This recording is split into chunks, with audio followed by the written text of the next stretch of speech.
Okay, before you start this flash slideshow assignment, you're actually going to need to find 4 photos. You can find them in your folder in schools, or you can do a Google image search to find them. However, whichever way you choose, I want you to have kind of a theme for it. And the theme that I have is green. So when I did my Google image search, I actually typed in the word green, and I got different photos that have mostly green in them. So what I want to do first is I'm using Photoshop and I want to resize my images.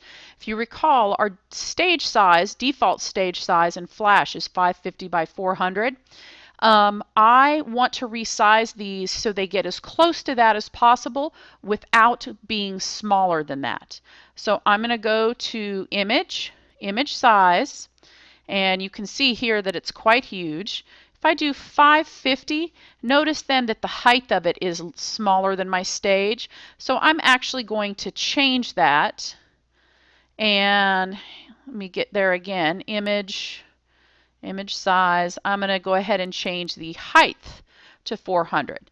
And yes, my width is bigger than my stage, but that's okay. I'd rather it be too big in one area than too small in the other. So I'm going to resize that to 640 by 400. I'm going to click OK. I'm going to do a file, save as, and I'm going to give this a JPEG extension. And I'm going to go ahead and name it something so that I'll know what it is. Okay, and save. And I'll do that for each of my photos. This one, my frog, image size. Again, I see that the height is smaller.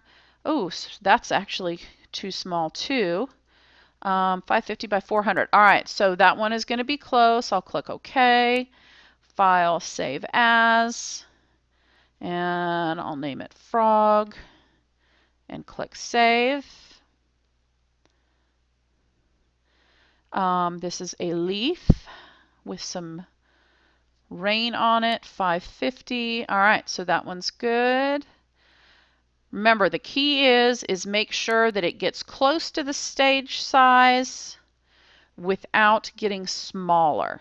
Okay, so in some instances you may have to change the height. In others, you may have to change the width. Oop, and see, this one's too small. So if I change this one to 400, then that one is just a little too big, and that's better. Click OK. File, save as, parrot. And it's a JPEG. Say, ooh, why is it low? I want, and save. Okay, so now I can quit Photoshop. And I'm going to go into Flash, and my default frame rate is 20 frames per second. I'm keeping it there. Change yours if it's not 20. Stage size we're keeping the same, and the stage color we're going to keep the same. So I'm going to export those 4 photos to, or sorry, import those 4 photos to my library. And here I have frog. If I hold down my command key, I can select all 4 at the same time. And then I look at my library and I see that I can put these on the stage. So I'll start, I'm going to start with the meadow, and I'm going to use my align panel to align those in the center. And then I'm going to name that layer and create a new one. Next one, I'll put in my parrot, align it, and it's okay that it's overlapping. Okay, remember that that's off stage. Okay, and actually you can see that it's off stage. See there, it's off stage. The other thing you can do is you can show these outlines as well. I'm going to create a new layer. This one's going to be leaf. I'll bring the leaf one on, align, and then the last one is the frog, and I'll bring the frog on. Okay. Next, we'll need to convert each of these photos to a symbol, a graphic symbol. I'm going to go ahead and start with the frog. Whoops, I should select the frog first. There we go. Modify, convert to symbol. I'm going to call it frog, make it easy enough, and it's going to be a movie clip. I'm going to keep the registration point in the center for each of these. I'm going to lock and hide that layer so that I can see the one underneath it. Convert to symbol, leaf, movie clip, center, lock, hide. Then I'm on parrot, modify, convert to symbol, movie clip, center, hide and lock, and then my last one is my meadow. Okay, now I'm actually going to lock and hide all of my layers except for my top layer. I'm going to start with my top layer. Now what we're going to need to do is we're going to need to put on a motion tween. So I'm going to control click and create motion tween. Now I already know that I want this particular photo to last for 80 frames. So I'm going to find 80 on my timeline and F5 to insert frames. That means that this particular animation is going to last this long. You're going to need your properties panel, so I'm going to click here and I'm going to move my playhead back to frame 1. Now, in order to see the things in the properties panel that we need to see, you're going to have to click on the image. It is important though, because we already have a keyframe here, it's important that you see that your playhead is over frame 1. So the first thing we're going to do is this. As I click on it, I'm going to go to color effect. And notice there's a little triangle there. You may have to expand the triangle. And I'm going to go to Style, Alpha, and I'm going to change the alpha to 0. And notice as I drag it down to 0, you can see that it's becoming invisible. Okay, that's basically transparency. And I'm going to collapse position and size and 3D because I don't need it. And I also need filters. Let me actually increase this back up so that you can see. We're going to apply a filter to it. So you have to click on Add Filter. It's going to be a blur. Notice that we have X and Y, and notice right now by default it set it at 5, and you can see that this picture became a little blurry. If I change it to 100, it becomes really blurry. Okay, and now I can change the alpha to 0. Okay. Now, I'm going to move my playhead over frame 20. And over frame 20, I actually want to change this so that the image becomes fully visible. And so what I'm going to do is I'm going to click on the image, okay, with my playhead over 20. Even though my image is invisible, I can still see the outline so that I can click on it. I'm going to raise the alpha to 100. Change the blur to 0.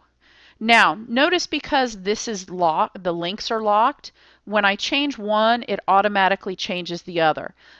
If they weren't locked, that means you'd have to change both. All right, so now if you rub your playhead or scrub your playhead, you can see how it's blurring into focus there. Okay? Now I'm going to go to 60. And we're going to reverse this. Okay, so in 60, it's going to click on the image, and it's basically going to have the same settings as 20. Okay, so from 20 to 60, that's 2 seconds, we want to be able to see it. So I'm just going to insert a keyframe. Then I'm going to move it to 80, because at 80, I want it to be blurred out and invisible again.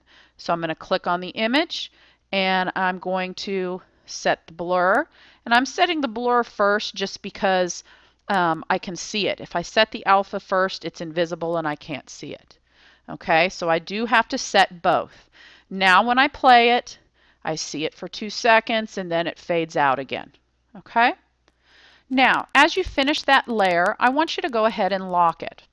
And we can see that our next one, the leaf layer, is the one that comes next. Now, keyframe 1, we actually want to move it. So in order to move this, what I do is I click on it once, and then I click and drag. And I'm dragging this to frame 60. Okay, that makes keyframe 1 an empty keyframe, meaning that the frog is not visible here at all. It does not become visible, or when I say visible, there is no frog until here at frame 60. Okay, so at 60, I'm going to control click to create a motion tween. And remember that this first one lasted 80 frames. We want this next one to last 80 frames. So 60 plus 80, I believe, is 140. Whoops, I didn't go far enough. Here we go. So I'm going to go ahead and insert frame with an F5 out there. Okay.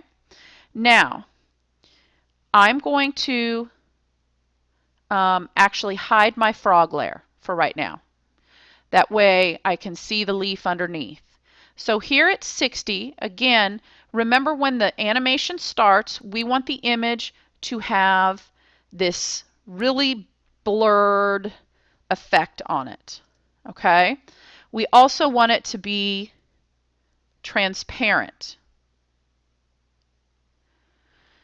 And then 20 frames later, we want it to be fully visible and have no blur whatsoever.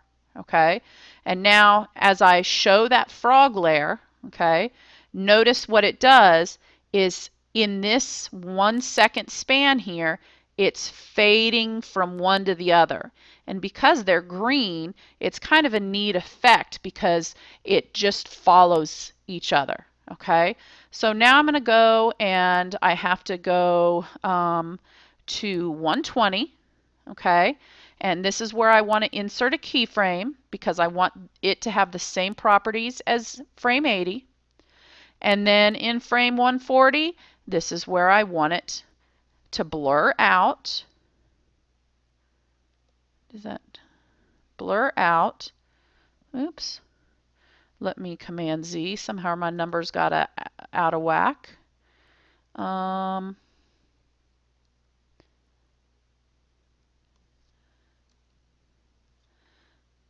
not sure how I got that. Hang on. I need to Command Z a few times.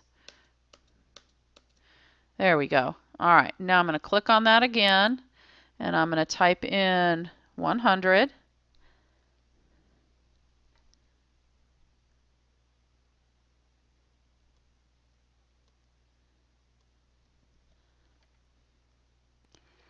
Okay, since this seems to be causing me problems, I just went ahead and did 99 because I do want it to blur on each axis. Okay, and now I'm going to reduce it back down to 0 for the alpha. Now, I'm going to do a quick save as because I want to make sure that you guys save your work early. Call it period number, last name, transform fade, and save it to your folder in schools. And then remember, as you finish each layer, go ahead and lock, and you will want to wind up hiding it. Okay, and at this point, you're going to need to go to video number 2 for this.